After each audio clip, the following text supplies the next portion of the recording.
had something to say, I didn't know who to say it to.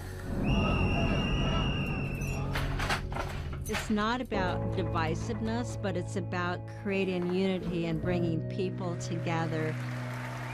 It was about us coming together about values. It's about conversation. The Violet protest is not meant to be a partisan or political move. It's really a call for national unity.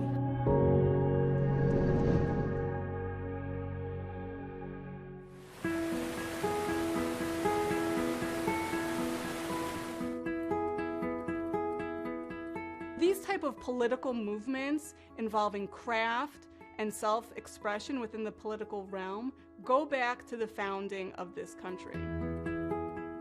Historically, what became the United States of America, women did not have a formal place in politics, right? They couldn't vote, they couldn't serve as politicians. But that does not mean that women weren't involved politically. When women got involved, they often picked up the tools that were accessible to them. Sometimes those who were brave used their voice in the public sphere, but they also used their voice through the creation of their textiles. The history of textiles and how they've been made really does go back to community involvement. If you think of knitting circles or quilting bees, traditionally it has been an opportunity to come together to make purposeful objects, but also aesthetic objects. And when you're making together like that, you're talking about family, you're talking about community, maybe there's a concern in your neighborhood, or a concern in your family, or a joy, or something you want to share. The creation of textiles often took place in the home, in the domestic sphere. So the creation of textiles is often considered to be a domestic art. And the creation of textiles was a personal necessity. People needed to be clothed.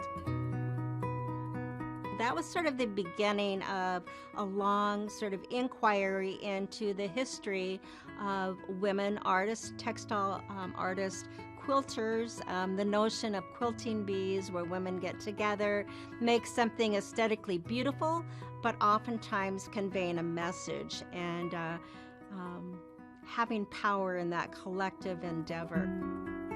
There was a movement to create homespun, to create their own woven or knitted fabric.